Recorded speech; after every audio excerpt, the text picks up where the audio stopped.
long ago. So I got this text from my sister the other day. Here, let me show you guys so you can see.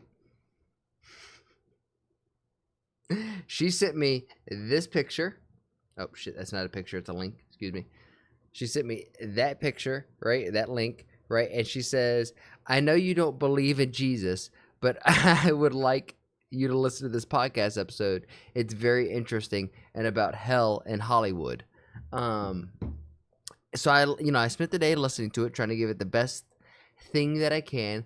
And I sent her this thing saying that I disagree with a lot of what the guy was saying, um, and because it just felt like, in the sense, if I could try to regurgitate what I said, and I actually won't try to regurgitate it since I wrote it down. And you could see the response. The first response that I had for her, I wrote like a fucking novel. And I was just like saying, texting sucks, so I hope you read this knowing that I'm trying to make you laugh, not yelling at you. Religion gets everyone on edge, but we could just chat about it. It's like not toxic at all. Like whenever I talk with anybody, like I'm not attacking you as a person. I may like disagree with your opinion and try to, break down like a sword, cut down your opinion like it's a bamboo stock. But that's ideally to help refine my own opinion and refine yours. And if I can't cut through your bamboo stock because your opinion is solid, and I'm like, oh, there's some truth to this. But I said, where's a good one? I could boil this down to, I think, is I don't think that we are hopeless. I think that we have within us to defeat whatever crucible is thrown at us, and I think that God gave us that strength and that power. And if we don't use it, it's like a muscle that atrophies. So it's something that you have to do every single day, right? But it feels like what Homie says, and I feel this be true of a lot of Christians or traditional Christians, is that they are powerless, and that we have to give it all into God. And into the church and into this thing, and I just don't believe that to be true, because I feel like that overwhelming feeling that you get is a test, and you actually have it within you to overcome it. Do you need the support of the people around you sometimes? Absolutely, that's not what I'm getting at. But I just that was just my 2 cents and a little conversation that I had with my sister, and I thought it was really cool that she and I could just, because she is a traditional Christian, goes to church, does the whole 9 yards, and obviously I am way more open-minded. So it's cool that she appreciates or respects me being open-minded and just throws this against the wall and what do you feel about this? But I think I missed the mark because she was saying it's about Hollywood and whatnot, and I didn't go anything about the Hollywood thing, because I'm like, what is bad with people liking witchcraft and wizardry? Because in this podcast episode, if you listened to Moana, or you're singing along with the songs, if you're not doing it praising Jesus, you're letting sin into your heart. I was like, yo, that seems really oppressive and really judgmental. So I wasn't vibing with that aspect. But full circle, the Vanamamas, did the ancient Indians have the ability to fly? Talking about being open-minded in religion. In the pages of sacred Hindu scriptures, like the Ramayana, there are stories of wondrous flying chariots called Viman. I wonder if realistically, was there a great reset? Was there some advanced civilization so long ago that got taken out by something like a solar flare, I don't know, a nuclear bomb, them blowing themselves up? Because it seems like this idea of having advanced technologies and people using the ability of the earth and magnets, maybe even the magnetation of the earth and tapping into the spiritual ethereal world. I know it sounds crazy, but the more I think about it, I'm like, man, maybe. Simple Sanskrit, the word Viman means to traverse. But in these epic tales, a Viman wasn't just any vehicle. It was a flying palace. A chariot so splendid it could move at the will of its master. Sometimes even resembling are these the Prometheans that had the ability to fly these things, and they're the ones who designed us? A glowing sun-like palace in the sky. One of the most famous stories is that of the Pushpak Viman. Originally created by Vishwakarma, the divine architect for the god Brahma, this magnificent chariot was later given to Kuber, the god of wealth. But then, a twist, it was stolen by the mighty demon king Ravan, only to be used later by the heroic Lord Rama to return to his kingdom after rescuing his beloved Sita. Imagine a vehicle that could change its shape, shine like the sun, and travel anywhere in the blink of an eye. It sounds like something from a science fiction movie, doesn't it? But what did these ancient texts really say about Viman?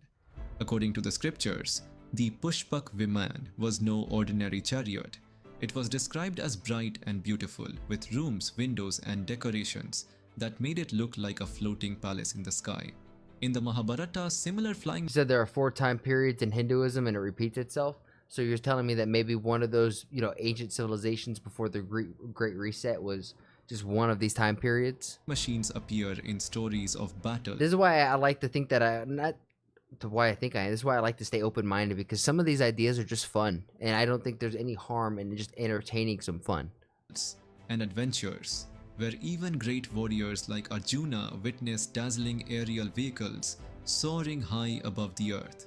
These texts use rich, imaginative language that has captured the hearts and minds of many for centuries. So, with these stories in Hinduism that do have, I believe, as somebody who has like a Christian foundation, you look at some of the stuff from the Bhagavad Gita and whatnot, and there's similar stories for Christianity, and the Bhagavad Gita way predates Christianity. So when I see these reoccurring stories, I consider them like universal truths.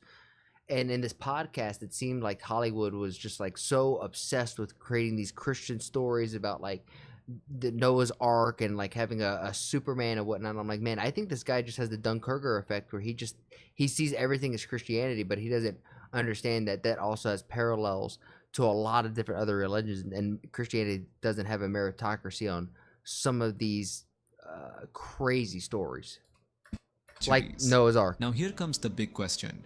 Could these Viman have been more than just symbols of divine power? Over the years, some researchers and enthusiasts have suggested that the detailed descriptions of Viman might be evidence of lost advanced technology. One such text is the Vaimanik Shastra, a book written in Sanskrit. It claims to be a guide on how to build these flying machines, complete with instructions about the design, materials, and even the mysterious Mercury vortex engines that supposedly powered them. Imagine a machine. Is our government really spending billions of dollars like re-engineering some of this stuff? Because I feel like they probably should. That could lift off. There's a good video about time measurement and multi-universe. If you want me to link in the Discord, maybe later. The ground by using energy from swirling Mercury. Some modern writers, inspired by these ancient ideas, have even compared these ancient descriptions to futuristic technologies, like the ion engines NASA experiments with today. But here's a twist. Many scientists have studied these claims. And the ion engine, that's just anti-gravity tech. We're just calling it as it is now. It's insane. And found that the technical details in texts like the Vaimanik Shastra simply don't add up by the rules of modern physics and engineering. So, what does all this mean? On one hand, the Viman of Hindu scriptures have inspired generations with their beauty and mystery. They remind us that our ancestors dreamed big, imagining a world where the gods could travel freely between the heavens and the earth. On the other hand, when we look at the technical details under a microscope, it can be taken as literal evidence of ancient engineering marvels. This is where you have to be careful, because I don't think you should take these ancient texts so literally, no matter what religion you're in, because no matter what religion you find yourself following, all of these texts that are supposed to be the word of God, the word of deities, the truth, are all transcribed in interpretations from other humans. And we know humans, they're flawed, they're full of sin. They're gonna the 7 natural things that all human have: lust, envy, greed, like all of that, right? And that's gonna slip in the cracks of these translations. So I don't take any of the translations literally. Take them seriously. Take the message of what they say, but I don't think you want to take it word for word, literal for literal. This brings us to a tantalizing mystery. Were the Viman real flying machines built by advanced ancient civilizations? Or are they simply powerful symbols, meant to express ideas of divine power, creativity, and wonder? Many experts lean that's an alien ship. That's a UFO. Towards the latter. Either that or that's the top of the bell tower from Dragon Ball Z. Just not designed the same way, just a little off. suggesting that these stories are meant to inspire and teach moral lessons of historical records of lost technology. Yet some people believe that there might be more hidden in these tales, clues about knowledge that was lost over time. That I agree with. I'm all on board on that. I'm picking up what you're putting down, sir. Now let me get on the same wavelength as some of these ships, if you know what I'm saying. Waiting to be rediscovered. Imagine if ancient engineers had indeed built real Viman. What if our ancestors had technology that allowed them to fly, not with engines and fuel as we know them today, but with mysterious energy and advanced materials that have since vanished from our knowledge? Well, I mean, some of it's like the ion propulsion just makes sense. Like that's just having conductivity, energy, and using like the Earth's natural magnetic pulse, and I guess the cosmos is just magnetic pulse, just to be able to propel something forward. It's very interesting. The discovery would rewrite history and show us that human ingenuity is even greater than we thought. Throughout history, every culture has had legends of magical or advanced vehicles. In ancient Egypt, there are tales of chariots of the gods, and in many Native American stories, mysterious birds that could fly higher than any creature. The idea of flying machines seems almost universal. Perhaps. And people think like, how could there be an advanced civilization and no record of it? Like, if you almost think about it in today's day and age, there's people they're finding tribes, untouched tribes in Africa, like in the rainforest right now, new ones right now, naked people just living with like a leaf over their crotch and over their nipples, out in the rainforest right now. And yet you and I are here on the internet live on Twitch or reacting to this on YouTube. You know what I'm saying? Like, they're living, coexisting with us, sharing the same planet as us, the same resources as us right now. Right? How many other, like, this could happen throughout different periods of time. And I think the clearest example of this is Egypt. If you look back at Egypt at that point in time and compare it to any other civilization around it, there was something going on. Something more advanced was going on there. It is not that ancient people had secret technology, but that they shared a common human dream, the desire to soar above our everyday lives and reach for the stars.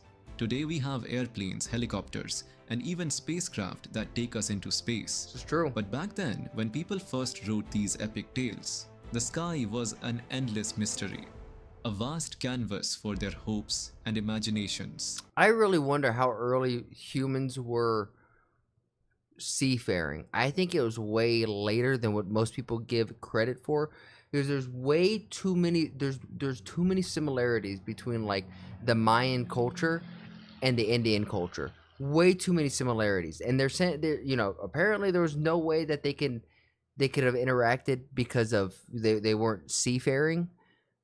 But come on, capture that wonder, painting a picture of a world where the gods themselves could that looks like the tower from Solo Leveling. Travel effortlessly, bridging. This looks like an Indian Starfleet or a Star Cruiser from Star Wars. The gap between the Earth and the cosmos. What do you think? Were the Viman more than just a story? Could ancient peoples have possessed technology that seems magical to us now? I think so. Remember, every great adventure begins with a question. I love that, and you go explore and find that answer. No, I love this video. This video is fascinating. 10 out of 10. Shout out to the Indian monk. There are only one. There are Sentinels, the most isolated tribe. There's only one. That's not true. There's plenty of people who are isolated, living in the world of North Sentinel Island and the Nicobar Island. They have repeatedly shown that they do not want outsiders to come in. Yeah, but there's way more than one. That's just the most famous one. Not only just one. Okay, got it. Yeah. There is one, and exactly, that's a great example, because isn't there like documentation of them killing somebody who was trying to like bring them a Bible, and they're like, "Yo, get that witchcraft out of here." They're just like shooting bows and arrows into them. Like, yeah, for sure, they do not want to be fucked with. And I shouldn't say they're coexisting with the planet, but they're coexisting. Just doesn't mean it's friendly. Actually, one of the things that I've been finding hysterical is there's another tribe. It's not that one, but it's one out in Africa. where it's like this non-contacted tribe, and they're starting to make contact, and they just hand them like a Sprite bottle, and it has a screw, but they don't understand to unscrew the bottle. Like when I do this motion, we know as once more people on the internet, I'm unscrewing. They're over there fucking biting the lid, like trying to like open it up and shit. Like I'm like, yo, that's been populating my feed. I'm just like, oh my god, they don't know. And then eventually they get like a stick, and because they fucked with it, it's fizz. So they're like, oh, and then they share it, and you're like, yo, what the fuck? Yo, what's up, buddy? The 250th follower. Big round of applause for you, buddy. Thanks, buddy. If you're picking up what I'm putting down, then please like the video, subscribe, and if you really like it, then share it with some of your friends.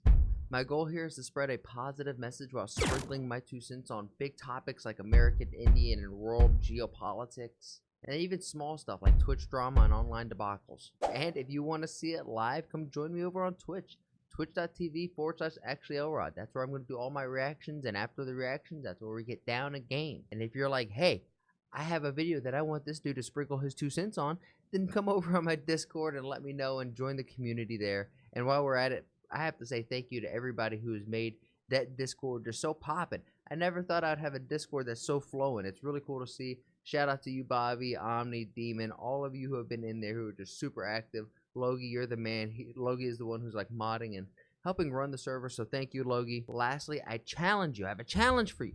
Make somebody laugh today. We all know there's enough hate and vitriol in the world. If energy is contagious like the flu, then let's spread and get everyone contagious with our positive energy, right? Not negative energy, because there's so much of that, and if we could just be a small little change in someone's day, then you never know. Maybe that's the thing that starts shifting this world to a happier, healthier, just better place.